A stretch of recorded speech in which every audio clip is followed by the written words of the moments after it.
If you recall, on the last episode of Discount Investing Gas, we were talking about how to approach macro, and I've got to take my glasses off. Probably makes my eyes look kind of funky with the glare from my screen. Anyways, we were talking about macro, and I said that on episode number 6, this is episode number 6, because that was episode 5, so that would make this 6. Pretty sure. I hope so. So in this episode, I'm going to be going over queens with Zerg.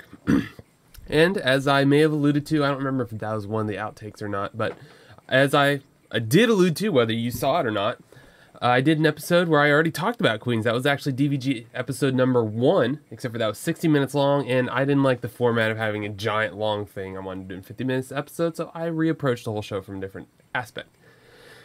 In that episode, I talked about how I feel that queens should be viewed as tools. They are a device that you use to achieve something, to make something work. A lot of people view queens as an integral part of the game. If you don't queen inject at the perfect time, every time, you lose. You can't play Zerg. It's impossible. And people just don't, I guess people just don't realize that queens have 2 other abilities that are really freaking awesome. You spread your creep, which makes all your units, except for your air units, I guess. Actually, it makes your air units better because the creep tumors give you vision. But it makes all your units better. And then you have transfuse, which restores 125 hit points to any unit. I mean, that's insane. A queen and a spine crawler is at least as strong as 3 spine crawlers by itself. At least. I mean, assuming that they don't target your queen down. But then your spine crawler's doing free damage the whole time anyways. They're just amazing units. I mean, they really are. Queens are amazing units. So when you go into the game, if you don't always think about, oh my gosh, I have to spawn larva, I have to spawn larva, I have to spawn larva, I have to have 1 queen per base and no more, no less. If you don't do that, you can break out of the mold and think a little bit more creatively, and you actually will end up playing significantly better. I guarantee you will play better.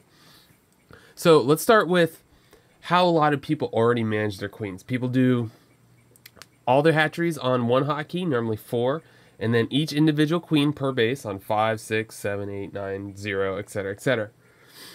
That has the advantage of being able to hop to your queens really fast, 5-5V, 6-6V, or whatever, if you know you use grid.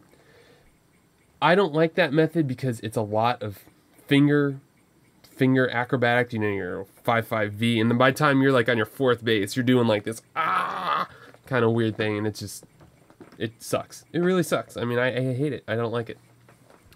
Then you have the method where people put all their queens on 1 hotkey, all their hatcheries on 1 hotkey, and then they do the backspace, shift, V, finger acrobatics again. I mean, I hate it. Why would you do that? Why are you making the game harder for yourself? Queens are tools. We're making the game easier for ourselves. We're making it easier to play. So that's not going to work the way it is. And then we have things where people hotkey only their hatcheries. A lot of Brood War players do that who haven't adapted to StarCraft 2 yet, where they'll hit 4-4, box, grab their queen. I think that works wonderfully, honestly, because that allows you to manage your saturation. Your base is easier. You have quick access to each base. If you only want to make drones at your 3rd, so much easier to only make drones at your 3rd. You don't have to worry about, you know, grabbing half your workers and sending them over because you have like 40 workers on 1 base. You just make workers on the base that you need workers. I used to espouse that method. I used to say that was the best method because it viewed your hatcheries as the essential thing in the game, and your queen was just that tool that just happened to be near your hatchery most of the time. And so you went to check your hatchery, and you're like, oh, I need to do this. Grab your queen, do it. You're viewing the queen as a tool, like a little helper to your hatchery. And I felt that was a really good way to approach it, especially since you could also still, at the same time, have all your hatcheries on 1 key during that, like all your hatcheries on 4, then your main on 5, your natural on 6, 3rd on 7, etc., etc. And then you could even have all your queens on 1 hotkey still, in case you need to do something like grab all your queens and defend somewhere or something. And then as I played with that method for a couple months, I realized, you know what? I almost always end up using all my all queens hotkey, and I always use my all hatchery hotkey. So let's make this easier. I'm just going to use those two. And so now I'm sure you're thinking, okay, but now we have to do the backspace shift V acrobatics, and our queens are going to go all over the place, do the things that they want to do. If you have a queen that doesn't have that energy, the other one's going to go rolling across the entire map to go inject that hatchery you told it to.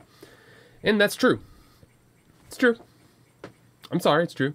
There's neat little tricks you can do, like someone figured out this camera follow method where the camera will follow the queens when you hit the base camera hotkey, which is backspace.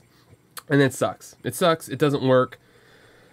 You have to do some really weird stuff to make it work, and I don't like it. It's dumb. It adds extra actions to the game.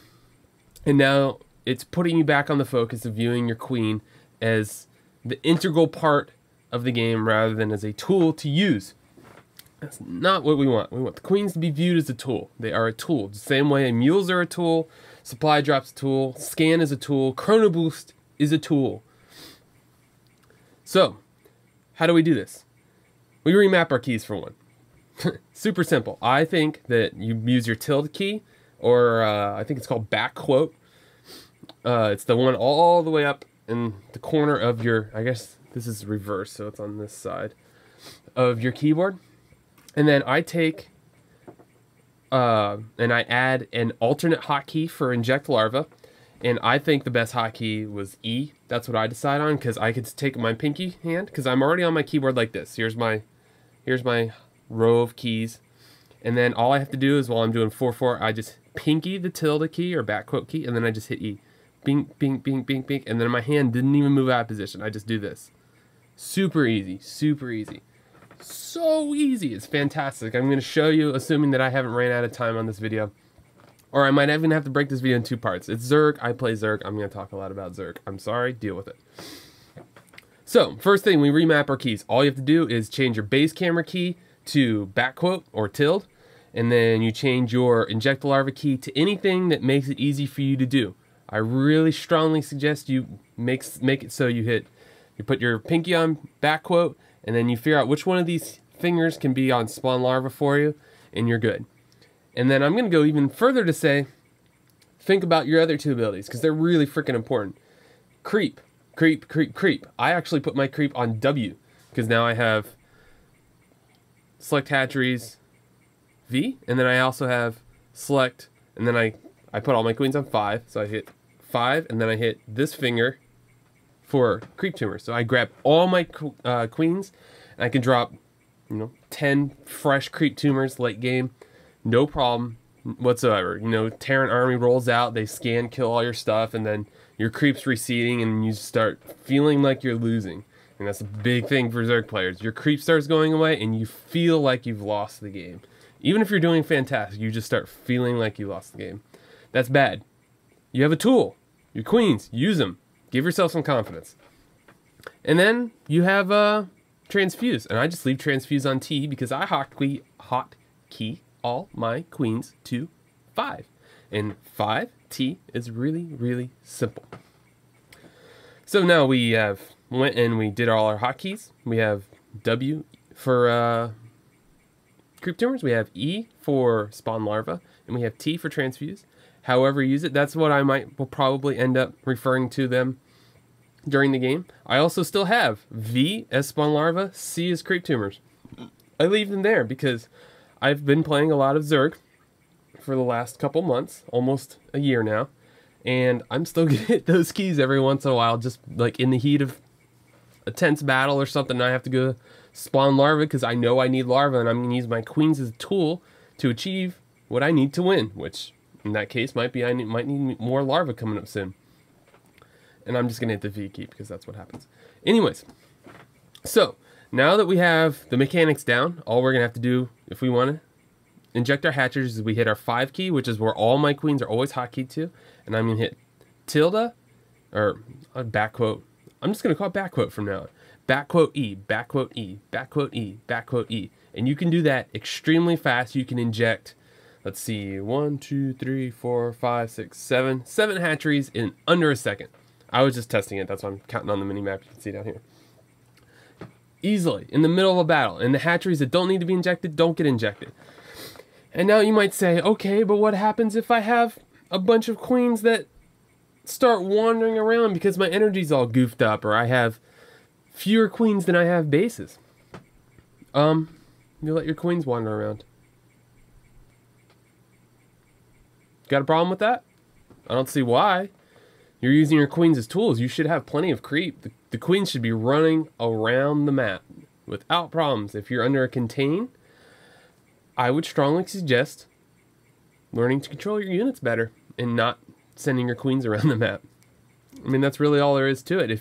If you have queens at your bases down there and you're like, there's a Terran contain out here, and you do your inject thing and queens start like running into the contain, you just really need to pay attention. I mean, you are in a specific situation in the game where something bad is happening, and we can't always... what's the way to think about this? You can't always form your mechanics around the worst possible situation. You should form them around the ideal thing that you can do to make the game better for you to play. There will always be times when certain mechanical things don't work. We went over the Marine Micro, the Zealot Micro before, and there's a lot of times where those don't work. If you're doing the Marine Micro and they get a Zergling surround behind you, you are screwed. And you know what you have to do? You have to control your units in a different way. That's absolutely no reason for you to not learn the Patrol Micro. Same thing with your queens. The best possible way you can do it is the base camera V thing, or, you know, E in my case. And you just have to learn to do it. And on top of that, now we have all our queens hotkeyed. If we need to defend, like if we're doing like the Spanishiwa build thing where he builds a ton of queens, and you have a big attack coming and you already have maybe your third and fourth base, you just hit 5, click one place, 2 actions, you have all your queens there. You might even have a bunch of transfuse available. You know why you have transfuse available? Because in that build, you don't need a lot of larvae. You're not spawning larvae. It's not an integral part of the game, as we discussed. You're using your queens as the tool to accomplish what you need, which in that case is you're going to need to keep yourself alive a little while, which means you're going to transfuse. You're not going to be spawning larvae for larvae that you don't use. You're also going to be making creep because in his build, you're not going to get ling speed for a while. So you get creep, so your Zerglings move a good bit faster, 30% faster, which is, I guess, 1 speed point slower than speedlings. Still pretty good, though. Still pretty good.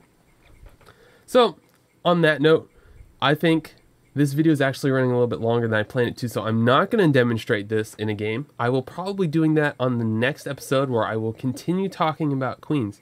However, to recap, view your queens as tools. You want to view them as tools. If you don't need larvae, don't spawn larvae. I mean, seriously, you can stack larvae. It is good to do sometimes. You should sometimes have larvae available, which means when you have larvae available and you're doing some sort of risky, 16 hatch build or something crazy like that, don't waste all your larvae on drones. Save some. Be greedy, but don't be stupid. Use your queens as tools. Use them as tools. And that kind of thing, you might want to get some creep so you can get earlier vision, so your units can get a surround easier. Hellion harasses Terran. Zerglings are horrible off creep against Hellions. On creep, Speedlings against Hellions are amazing. And if you use your queens as tools to allow you to have that advantage, you will hold off the most epic Hellion harasses, and you will laugh at Terran players because you'll be killing their Hellions with Zerglings. And then transfuse, beautiful thing. It's so beautiful. I love transfuse. It's so good. There's nothing more fun than having 2 or 3 spine crawlers and 4 queens and holding off like a 20 food Marine Marauder army with just 3 spine crawlers transfusing nonstop. Oh, it's so good. They're the most fantastic tools you can possibly have. Treat your queens as tools. You don't even have to make them. If they are an integral part of the game that you absolutely had to have to win the game, Blizzard would have given them to you when your hatchery spawned, and they don't. You get queens for where you need them, when you need them, and why you need them. Use them that way. I will see you on episode number 7, where I'm actually going to play the game. I might be doing a 2v2 thing, perhaps, where I show you with my brother how I manage my queens in a game. I might just play a game against the AI. I don't know. But it's going to be a demonstration, so I will look forward to seeing you on episode number 7, where you will get to do more than see me just talking. I'm Admiral Bumblebee.